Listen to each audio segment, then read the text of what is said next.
আব্দুল্লাহ বিন মাসউদ রাদিয়াল্লাহু তাআলা আনহু তিনি বলেন, রাসূলুল্লাহ সাল্লাল্লাহু আলাইহি ওয়াসাল্লাম বলেছেন, সহিহ বুখারীর 1297 নম্বর হাদিস, লাইসা মিন্না মান যারাবাল হুদুদ ওয়া শাক্কাল জুয়ুব ওয়া দা'a বিদাওয়াল জাহিলিয়া। তারা আমার উম্মত নয় যারা বিপদের সময় মুখমণ্ডলে আঘাত করে, নিজের গ্রীবার পোশাক ছিঁড়ে ফেলে এবং মৃত ব্যক্তির নাম উচ্চারণ করে উচ্চস্বরে বিলাপ করে, তার গুণাগুণ বর্ণনা করে। সুনানে নাসাইর 1865 নম্বর হাদিস, আবু মুসা রাদিয়াল্লাহু তাআলা আনহু তিনি বলেন, লাইসা মিন্না, রাসূলুল্লাহ সাল্লাল্লাহু আলাইহি ওয়াসাল্লাম বলেছেন, তারা আমার উম্মত নয় মান্না সালাকা, যারা বিপদের টাইমে উচ্চস্বরে বিলাপ করে, উচ্চস্বরে চিৎকার করে, ওয়া হালাকা, যারা বিপদের টাইমে নিজের চুলকে ছিঁড়ে ফেলে, দাড়িকে ছিঁড়ে ফেলে, চুল ও দাড়িকে উস্কো খুস্কো করে ফেলে, তারা আমার উম্মত নয়। ওয়া খারাপ, এবং যারা বিপদের টাইমে নিজের পোশাককে ছিঁড়ে ফেলে, চুল, নিজের শাড়িকে, নিজের জামাকে ছিঁড়ে ফেলে, এরা আমার উম্মত নয়। ওমর রাদিয়াল্লাহু তাআলা আনহু তিনি বলেন, সহিহ বুখারী শরীফের 1292 নম্বর হাদিস, আল মাইয়িতু ইউআযাবু ফি কবরিহি বিমা নিহা আলাইহি, মৃত ব্যক্তিকে কবরে শাস্তি দেওয়া হয় নাওহা মাতামের কারণে। এই যে মুহররমে নাওহা মাতাম হয়, দেখছেন তো, এই নাওহা মাতাম একেবারে হারাম। এই নাওহা মাতামের কারণে মৃত ব্যক্তিকে কবরে শাস্তি দেওয়া হয়। প্রিয় শ্রোতা মণ্ডলী, আবু মালিক আশআরী রাদিয়াল্লাহু তাআলা আনহু তিনি বলেন, সহিহ মুসলিম 2049 নম্বর হাদিস, রাসূলুল্লাহ সাল্লাল্লাহু আলাইহি ওয়াসাল্লাম বলেছেন, আরবাউন ফি উম্মতি মিন আমরিল জাহিলিয়াহ, আমার উম্মতের মধ্যে 4টি জাহেলি সিফাত রয়ে গিয়েছে। সে 4টি জাহেলি সিফাত কি কি? নাম্বার 1, আল ফখরু ফিল আহসাব, বংশ গৌরব, ওয়া তাআনু বিল আনসাব, এবং বংশকে খোঁটা দেওয়া, ওয়াল ইস্তিসকাউ বিন নুজুম, আর তারকারাজের মাধ্যমে বৃষ্টি কামনা করা, বা নিয়াহা, এবং নাওহা মাতাম করা, মৃত ব্যক্তির নাম উচ্চারণ করে উচ্চস্বরে বিলাপ করা, উচ্চস্বরে তার প্রশংসা, তার গুণগান করা, এগুলো হচ্ছে নাওহা মাতামের মধ্যে। প্রিয় শ্রোতা মণ্ডলী, এগুলো একেবারে হারাম, এতে কোনো সন্দেহ নাই।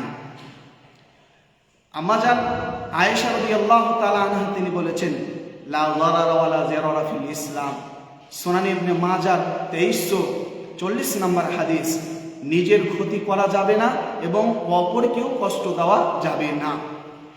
মুমিন কাকে বলে, মুসলমান কাকে বলে? সহিহ বুখারীর 10 নম্বর হাদিস, মানে সালিমাল মুসলিমুনা মিন লিসানি ওয়া ইয়াদিহি, যার দ্বারাতে মানুষ কষ্ট পায়নি। এই যে নাওহা মাতাম, 10 আশুরা, 10 মুহররম, এই 10 মুহররমে যে তাজিয়া বের হয়, যার ফলে অনেক মানুষের কষ্ট হয়, রাস্তাতে চলাচল করতে গিয়ে বিভিন্ন মানুষ বিভিন্ন বিপদের সম্মুখীন হন, এটা একেবারে ইসলামে হারাম। নিজেকে কষ্ট দেওয়া যাবে না, অপরকেও কষ্ট দেওয়া যাবে না। মহান আল্লাহ তাআলা তিনি বলেছেন সূরা তাওবা 9 নম্বর সূরা আয়াত নাম্বার 36, ফালা তাযলিমু ফিহিন্না আনফুসাকুম, তোমরা আশহুরুল হুরুমে নিজের নফসকে কষ্ট দিও না। নিজের এই যে বেলের দিয়ে বুককে চিড়ে দেওয়া হয়, মুখমণ্ডলে আঘাত করা হয়, এগুলো কি নফসের উপরে জুলুম নয়? আল্লাহ তাআলা বলেন, ওয়ালা তুলকু বিআইদিকুম ইলা তাহলুকা, তোমরা নিজেকে ধ্বংসের দিকে ঠেলে দিও না। এই যে এইভাবে কি এটা কি ধ্বংসের দিক নয়? নিজের নফসকে কি কষ্ট দেওয়া এটা হচ্ছে না? এটা একেবারে হারাম, এটা কোনো প্রকারের জায়েজ হতে পারে না, এটা সম্পূর্ণরূপে হারাম, এমনকি বেদাত।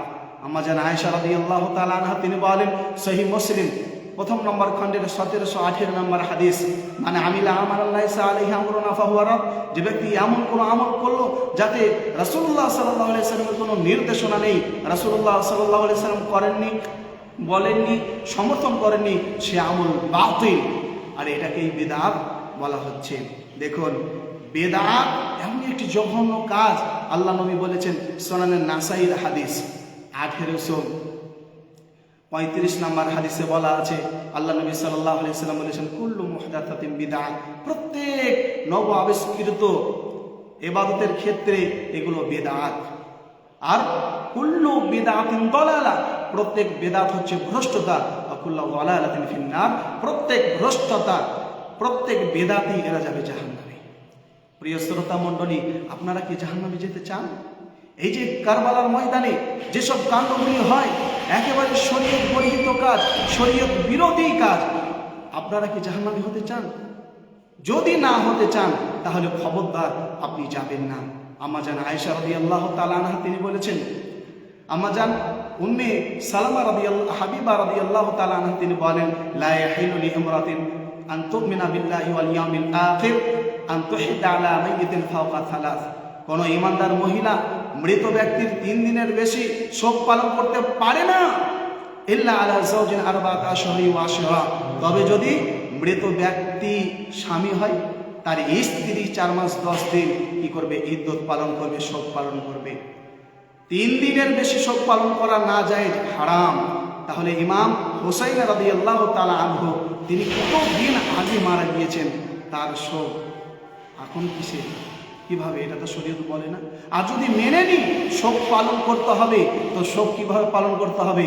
এই ঢোল ঢাক বাজিয়ে, নিজের বুক চিরে, নিজের মুখে আঘাত করে, ঢোল ঢাক বাজিয়ে। আপনার যদি আব্বা মারা যায়, আপনি কি ঢোল ঢাক বাজাতে পারবেন? পারবেন কি বলুন? পারবেন না, এটা অনৈতিক। আর আপনি যে এজিদের বংশধরের মতো আপনি ঢোল ঢাক বাজিয়ে আনন্দ করছেন, মদ গাঁজা আর নামাজ রোজা বাদ দিয়ে মদ গাঁজা নিয়ে একেবারে মুক্ত, যেটি কাজ সেটি আমরা বাদ দিয়ে দিই। অতএব মহান আল্লাহ তাআলা বলেছেন সূরা আরাফ সূরা নম্বর 7 আয়াত নম্বর 51, আল্লাযীনা ইত্তাখাযু দীনাহুম লাহওয়া ওয়া লাইবা।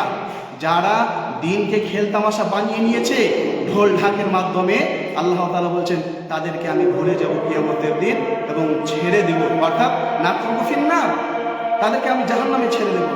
অতএব সকলেই আল্লাহ তাআলার কাছে আমরা দোয়া করি, হে আল্লাহ তুমি আমাদেরকে এই জঘন্যতম বিদআতগুলি থেকে বেঁচে থাকার তৌফিক দান করো। আমিন। আসসালামু আলাইকুম।